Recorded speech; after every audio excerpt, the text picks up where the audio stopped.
और खबरों में आगे बढ़ते हुए प्रधानमंत्री नरेंद्र मोदी इटली में G7 समिट में शामिल होने के बाद दिल्ली लौट आए हैं। भारत वापस आने के बाद पीएम मोदी ने G7 समिट के हाइलाइट्स का एक वीडियो सोशल मीडिया पर शेयर किया, जहां पीएम ने कई देशों के राष्ट्राध्यक्षों से मुलाकात की, द्विपक्षीय बात की और समिट के आउटरीच सोशल मीडिया के जरिए संबोधित कर दुनिया को बड़ा संदेश भी दिया। देखिए।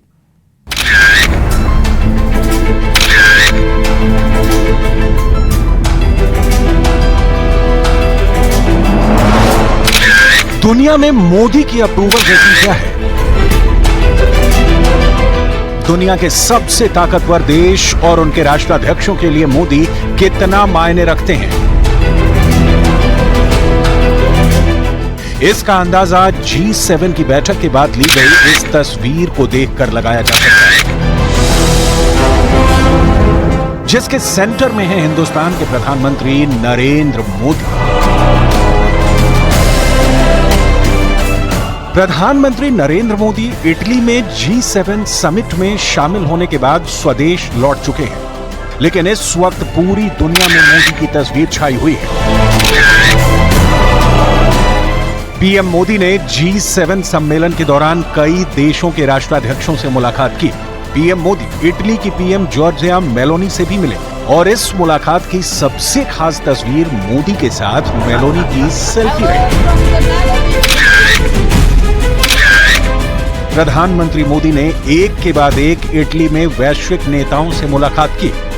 प्रधानमंत्री मोदी अमेरिका के राष्ट्रपति जो बाइडेन से मिले और इस मुलाकात पर कहा कि भारत और अमेरिका वैश्विक भलाई के लिए मिलकर काम करते रहेंगे।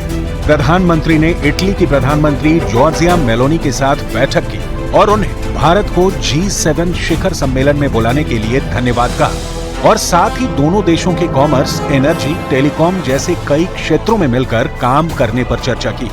पीएम मोदी यूके के पीएम ऋषि सुनक से मिले और सेमीकंडक्टर, तकनीक और कारोबार के मामले में दोनों देशों के रिश्तों को मजबूत करने की बात कही।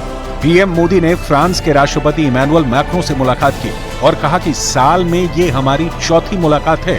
दोनों नेताओं ने रक्षा, सुरक्षा, तकनीक, AI और ब्लू इकोनॉमी जैसे मुद्दों पर चर्चा की। इसके अलावा पीएम मोदी ने G7 शिखर सम्मेलन से अलग पोप फ्रांसिस से मुलाकात की और उन्हें भारत आने का न्योता दिया।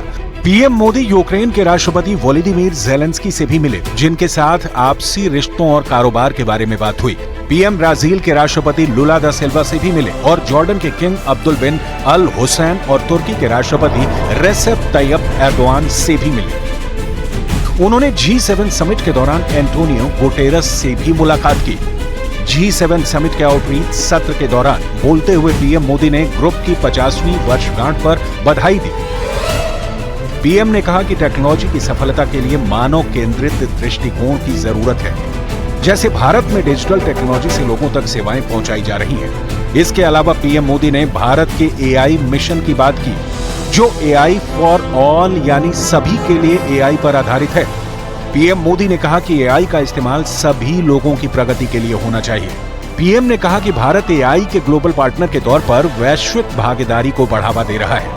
पीएम ने क्लाइमेट चेंज पर भी दुनिया को संदेश दिया और कहा कि भारत 2070 तक नेट जीरो के लक्ष्य को पाने की दिशा में काम कर रहा है। पीएम ने पौधारोपण अभियान से जोड़ने के लिए दुनिया को संदेश दिया, जिसको प्लांट फॉर मदर नाम दिया गया है। यही नहीं, पीएम ने ग्लोबल साउथ की चिंताओं को प्राथमिकताओं में रखने का आह्वान किया।